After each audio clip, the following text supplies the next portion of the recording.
இந்த மாதிரி பூமியில் வந்து விவசாய நிலம் வந்து இந்த பூமியில் இருக்கிற ஒவ்வொரு மனிதருக்கும் 2 ஏக்கர் நிலம் கண்டிப்பாக கொடுக்கணும்.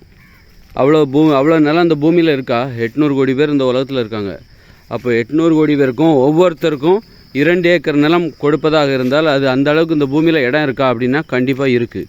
நிறைய இடம் இருக்குது. ஆஸ்திரேலியாலாம் பார்த்திங்கன்னா மிகப்பெரிய நாடு, அமெரிக்காலாம் மிகப்பெரிய, ஆனால் மக்கள் தொகை ரொம்ப கம்மியாக இருக்குது. அப்படி இருக்கும்போது இந்த பூமியில் இப்போ இருக்கிற 800 கோடி பேருக்கு ஏன் 1000 கோடி பேர் வந்தால் கூட ஒவ்வொரு மனிதருக்கும் நம்ம 2 ஏக்கர் நிலம் கொடுக்க முடியும். இது போன்ற விவசாய நிலம் ஒரு 2 ஏக்கர் நிலம் ஒவ்வொருவருக்கும் நாம் சொந்தமாக கொடுக்க வேண்டும்.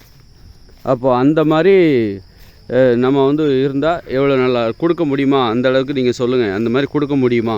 2 ஏக்கர் இப்போ 1000 கோடி பேர் இருக்காங்கன்னா அப்படின்னா அப்போ ஒவ்வொருத்தருக்கும் 2 ஏக்கர் நிலம் கொடுத்தா 2000 கோடி ஏக்கர் நிலம் இந்த பூமியில் விவசாய நிலம் இந்த ஒவ்வொருவருக்கும் நம்மால் கொடுக்க முடியுமா? ஏன்னா இயற்கையோடு இணைந்த மனித வாழ்க்கை 2040 வருது.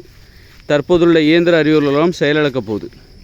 அப்படி இருக்கும்போது இப்போ நமக்கு இருக்கிற மிகப்பெரிய பிரச்சனைலாம் ஒன்று, அடுத்து வந்து எல்லோரும் விவசாயம் தான் பார்க்க போகிறாங்க. அப்படிங்கும்போது ஒவ்வொருத்தருக்கும் நம்ம வந்து 2 ஏக்கர் நிலம் கொடுக்குறோன்னு வச்சுக்கோங்க. 2 ஏக்கர் நிலம் கொடுக்குறோம், ஏற்றத்தாழ்வு இல்லாமல். எனக்கு அதிகம், உனக்கு இல்லை, நீ கூலி வேலை பாரு, ஏன் விவசாய நிலத்தில் அப்படிலாம் இல்லாமல் எல்லாருமே வந்து தனித்தனியாக 8 வயசுக்கு மேலே ஆகிடுச்சா அவனுக்கு 2 ஏக்கர் நிலம் கொடுத்து இது உனக்கு அதில் தனியாக இருந்து உழைக்கணும். அப்படி ஒவ்வொருத்தருக்கும் ஆண்கள் பெண்கள் என பாகுபாடு, எந்த பாகுபாடு இருக்கக்கூடாது. எல்லாருக்கும் 2 ஏக்கர் நிலம் இந்த பூமியில் அந்த அளவுக்கு நிலம் இருக்கிறதா? கண்டிப்பாக நிறைய இருக்குது. அப்படி கொடுத்து எல்லோரும் தனித்தனியாக விவசாயம் பார்க்கணும். எளிதான விவசாயம், இந்த மாதிரி மாமரம் இந்த மாதிரி 2 ஏக்கர் நிலம் கொடுக்கும்போது அந்த 2 ஏக்கரில் கொய்யா மரம், மாமரம், பலா மரம், ஆப்பிள் மரம், அன்னாசி மரம், திராட்சை அதுன்னு வெண்டைக்காய், தக்காளி இப்படின்னு எல்லாமே இருக்கணும். நீங்கள் காடுகளில் போகிறங்க எல்லாமே இருக்கும். ஒரு காடுன்னா அதான் இயற்கையான தன்மைங்கிறதே பார்த்திங்கன்னா காட்டில் தனி இது தென்னந்தோப்பு அப்படிலாம் இருக்காது. இப்போ நம்ம மனிதர்கள் வளர்க்குறாங்க, இது தென்னந்தோப்பு, இது மாந்தோப்பு அப்படின்றாங்கள்ல, அது மாதிரிலாம் இல்லாமல் மாந்தோப்புனா மாமரம் மட்டும்தான் இருக்கும், தென்னந்தோப்புனா தென்னை மரம் மட்டும்தான் இருக்கும். அப்படிலாம் இல்லாமல் காடுகளை பார்த்திங்கன்னு வச்சுக்கோங்களேன் எல்லாமே இருக்கும். காடுகளில் எல்லா மரமும் இருக்கும். அதுபோல் தான் நாமளும் விவசாயம் பார்க்கும்போது ஒரு விவசாய நிலத்தில் 2 ஏக்கர் நிலம் ஒவ்வொருத்தருக்கும் நம்ம கொடுக்கும்போது அதாவது கொடுக்குறதுன்னு நம்மக்கிட்ட வச்சுக்கிட்டு நம்ம அதை அவங்ககிட்ட கொடுக்கல, நாமளாக ஒரு முடிவு பண்ணிக்கிறோம். இருக்கிற நிலத்தை நம்ம ஆளுக்கு 2 ஏக்கர் எடுத்துப்போம்.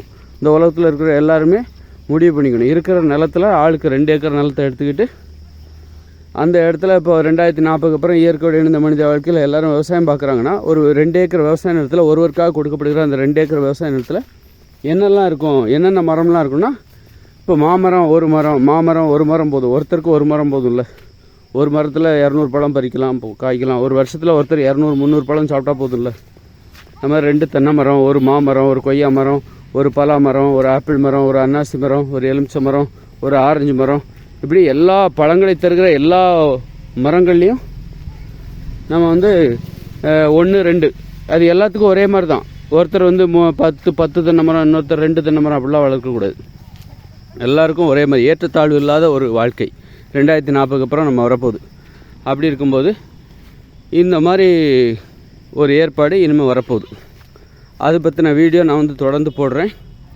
என்னுடைய வீடியோ வந்து பார்த்திங்கன்னா கேட்குறதுக்கு உங்களுக்கு பெரிய சுவாரஸ்யம் இருக்காது.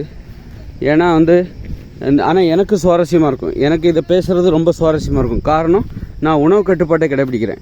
அதாவது ஒரு உணவு கட்டுப்பாட்டை கடைப்பிடிச்சா மட்டும்தான் என்னாலே பேச முடியும். இந்த விஷயத்தை எனக்கு சுவாரஸ்யமாக தெரிகிற இந்த விஷயத்தை நான் பேசணுன்னா கூட நான் உணவு கட்டுப்பாட்டை கடைப்பிடிக்கணும்.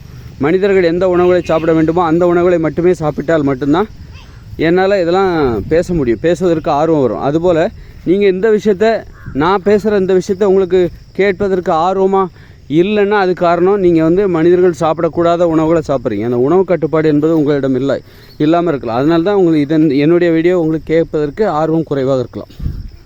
அதனால் என் வீடியோ வந்து முக்கியத்துவம் இல்லாமல் போய்விடாது. அதனால் மனிதர்கள் என்ன உணவு சாப்பிடணும்? காய்கறிகள், கீரைகள், பழங்கள், பருப்பு வகைகள், கடலைகள், காளான், இலைத்தலைகள், இதுதான் மனித உணவு. பால், தயிர், மோர், வெண்ணெல்லாம் சாப்பிடக்கூடாது. மாமிசம், மீன், முட்டை, தயிர், மோர், வெண்ணெல்லாம் சாப்பிடக்கூடாது. அரிசி, கேழ்வரகு, கோதுமை இதெல்லாம் சாப்பிடக்கூடாது.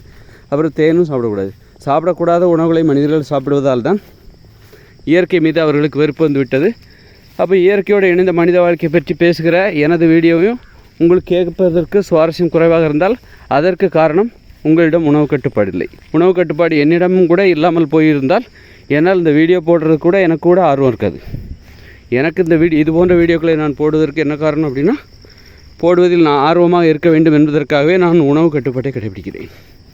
அடுத்தடுத்த வீடியோங்களில் விலாவரியாக பேசலாம்.